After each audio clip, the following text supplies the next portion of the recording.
On how to use the smudge tool, which is how we made this guy skinnier. We took away some of his chin and we flattened his stomach.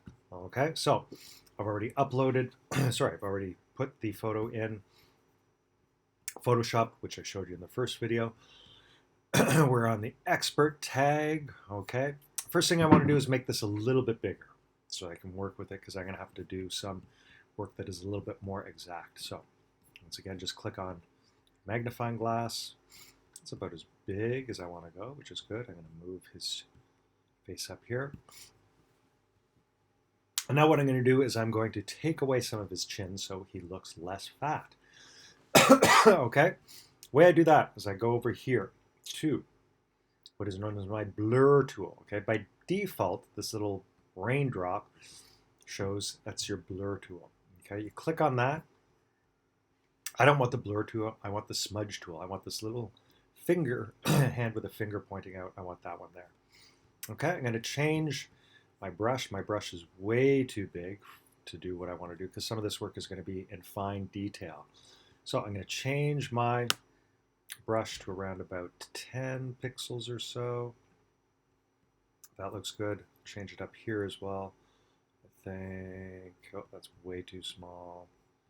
Let's see, that's even too small.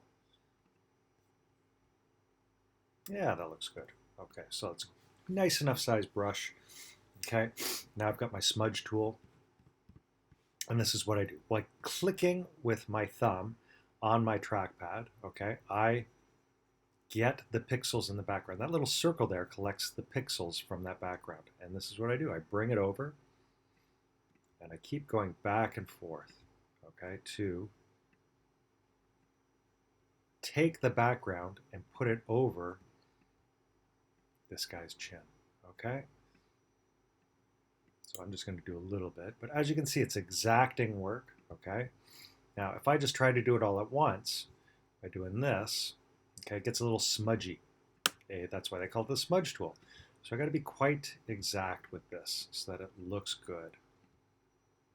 Okay, now I want to move down and I want to do his stomach. So just hit this hand icon. Now I go down to his stomach. Now for this part, I'm going to go back to the smudge. I have to be even more exact because the background is many different colors. So if I just start doing this, you can see if I smudge too much, the background smudges into it, it doesn't look good. So I have to be quite exact when I do this, okay?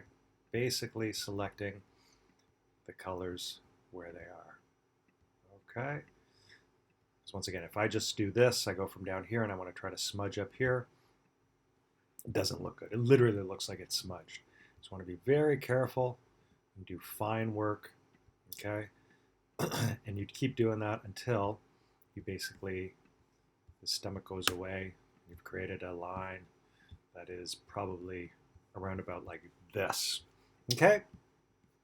Once again, once you're done, file, save as, give it a new name, save it somewhere, and then put it in your ICT folder, save it somewhere where you know it's going to be.